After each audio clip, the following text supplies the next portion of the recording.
Muy buenos días, me presento, soy Isa Guadalupe Gallego Segura de la Preparatoria María Teresa Rivera del segundo semestre del Grupo A.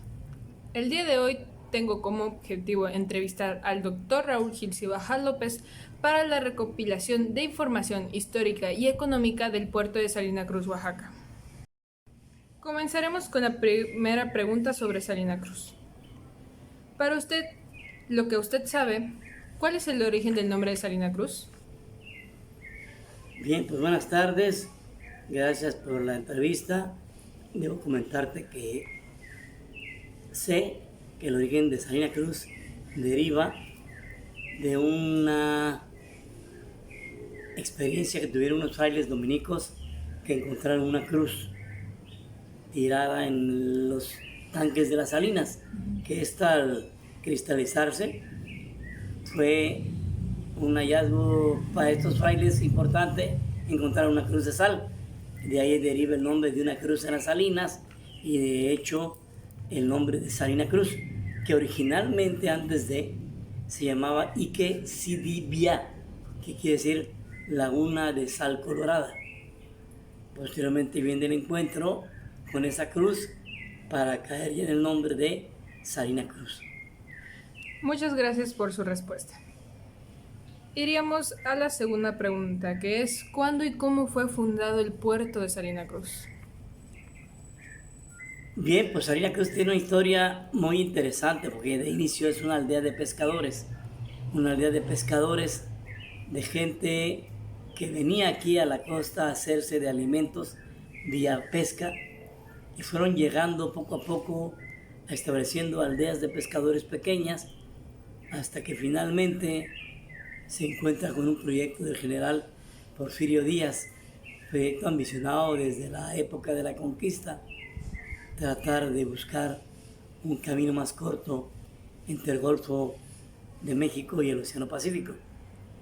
En lo que esto sucede, esta aldea de pescadores va creciendo, llega el momento en que el gobierno federal determina que aquí se inician los puertos, la construcción de los puertos, el dique seco y un punto de la terminal del ferrocarril del Istmo de Tehuantepec, que tenía como base principal Salina Cruz y la terminal en Coatzacoalcos, que antes se llamaba Puerto México. Ese es el origen del puerto como tal. Pero en sus inicios, Salina Cruz era una aldea de pescadores, esta zona que hoy conocemos como Salina Cruz y parte de lo que es Bahía La Ventosa, en donde también se dice que Hernán Cortés construyó unos bergantines para la conquista del Golfo de California. Bueno, gracias por sus respuestas. Seguiremos con la tercera pregunta. ¿Cómo describiría la identidad cultural de Salina Cruz? Bien, Salina Cruz está situada en una zona del Istmo de Tehuantepec, donde tiene una influencia importante zapoteca y también una influencia guave y algo de la influencia chontal. Salina Cruz es 100% cosmopolita desde su origen. Uno, porque gentes con diferentes identidades y diferentes culturas influenciaban mucho el área, pero al venir la apertura y la construcción del puerto de Salina Cruz, llegaron personas de muchas partes de México y de otros países del extranjero, como son Inglaterra, Europa, China, de Europa y de Asia, pues, ¿no? Entonces, una identidad cultural fija, pues no la tiene como tal, sin embargo, es una mezcla armoniosa de culturas o de influencias de varias culturas, que hoy pues predominantemente es la cultura zapoteca la que cobija toda esta área, ¿no?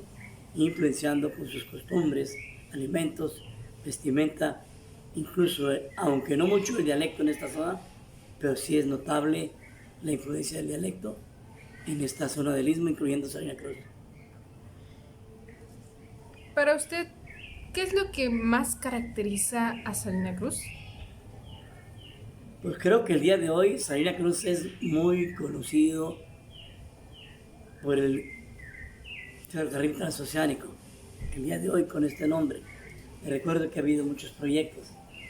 El ferrocarril transoceánico, el proyecto multimodal, el ferrocarril del Istmo de Tehuantepec, muchos proyectos que hasta hoy se pretende dar pues inicio a un proyecto que se inició en el sexenio anterior, que es el ferrocarril transoceánico.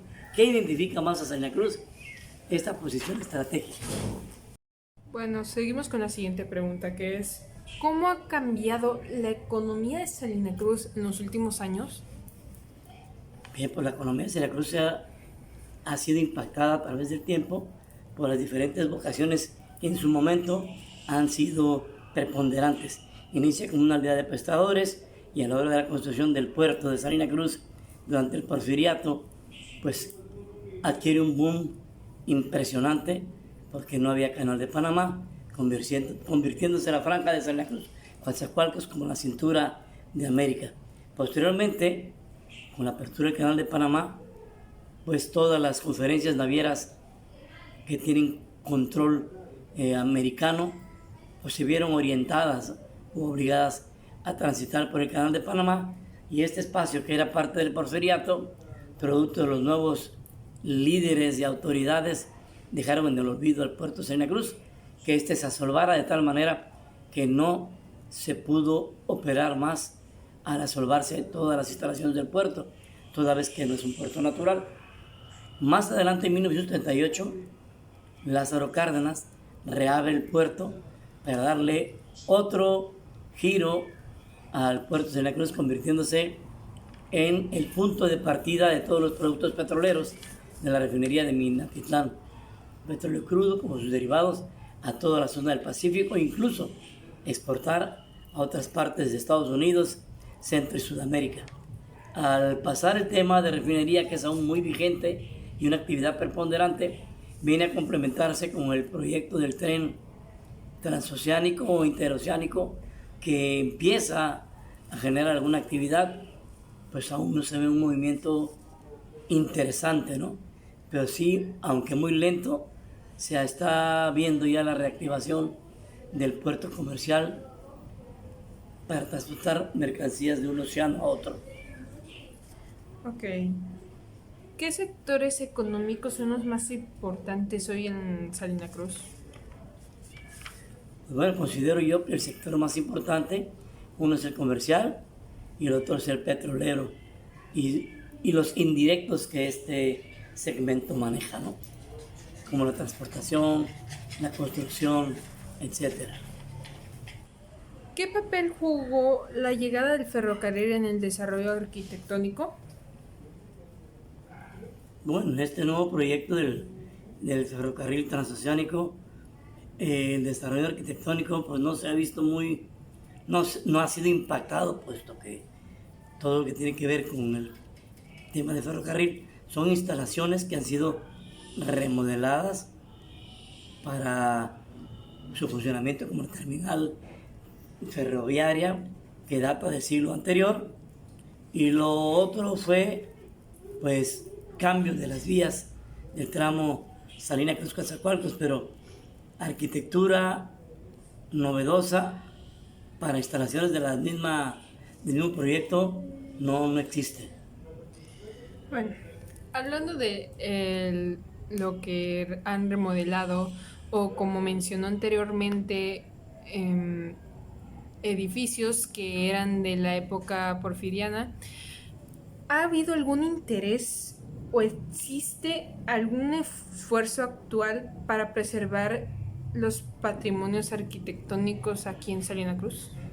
No, desgraciadamente la falta de visión de autoridades actuales y anteriores han olvidado por completo, pues en su bando de policía o en gobierno, generar reglas y normas que prohíban la demolición de nuestros patrimonios arquitectónicos históricos, y los escasos que habían, pues que fueron fuertemente dañados como el terremoto, no se han restaurado, y los otros que existían con características notables propias de inicios del siglo XX, pues los tumbaron las fachadas, los hicieron construcciones modernas, porque no había ningún ordenamiento municipal que exigiera la conservación de la arquitectura de origen.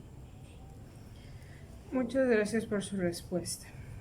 Iremos con nuestras siguientes preguntas, que es, ¿qué tan accesibles son los servicios básicos como la salud y educación o transporte aquí en Salina Cruz?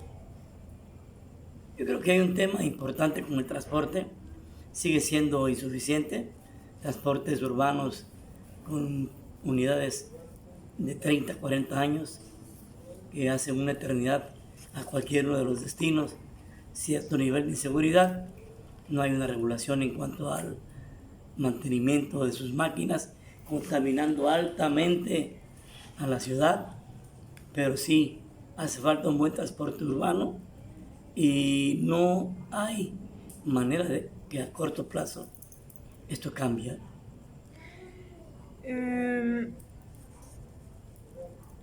¿Cuáles son los principales retos sociales que enfrenta la ciudad? Bueno, creo que los principales retos sociales que enfrenta la ciudad es una urbanización de primera, buscar una ciudad de calidad, sino de primer mundo, de menos con todos los servicios básicos indispensables de primer nivel. Carecemos de muchísimas cosas, producto de que el espacio de Fondo Legal de Salina Cruz es un área limitada y todo el área que es la más exigente para obra es área ejidal y tiene por costumbre el poseedor no pagar impuestos, de tal manera que esto no le permite al ayuntamiento captar fondos para desarrollar infraestructura urbana. Se requiere pues que esos terrenos que son parte del ejido pasen a ser polígonos propiedad del fondo legal para que puedan ser obligados o sujetos de participación y de pagar impuestos, pues, ¿no? Muchas gracias por su respuesta. Iríamos con nuestra penúltima pregunta, que es sobre qué tradiciones gastronómicas destacan aquí en Salina Cruz. Pues creo que la influencia regional es muy importante, ¿no? La comida regional ha generado una influencia muy marcada pues, en los hábitos alimenticios, en la comida diaria, en la de festejos, en la de festejos funerarios, en fin, todos sabemos que algo característico de la localidad pues es el relleno y hemos importado del centro de la capital del estado las clayudas, así como totopos, comizcales, tortillas, alimentos elaborados a base de camarón, de pescado, es lo básico, ¿no?, que se come aquí en nuestra región. Creo que no podemos olvidar las ranchitas, las empanadas, cosas que le dan un real significado a nuestra gastronomía, que es 100% regional. Ok, y como última pregunta, quería preguntarle yo a usted, ¿qué le gustaría para el futuro de nuestra ciudad, Salina Cruz? Pues bueno, como buen salinacrucense, yo anhelo ver una ciudad ordenada, organizada y limpia, en donde la ciudadanía fuera muy participativa y las autoridades municipales tuvieran la exigencia ciudadana de transparentar y rendir cuentas de todos los presupuestos, tanto municipales, estatales y federales, ponerle un alto a la corrupción y que esto se vea reflejado en servicios para toda la ciudadanía. Muchísimas gracias por esta entrevista. Han sido todas las preguntas. Gracias, doctor Raúl, por aceptar la entrevista y por responder a todo. Muchas gracias por la oportunidad de compartir. Buena tarde. Lo invitamos al museo virtual para ver estas entrevistas y ver el contenido que tenemos en él. Muchas gracias.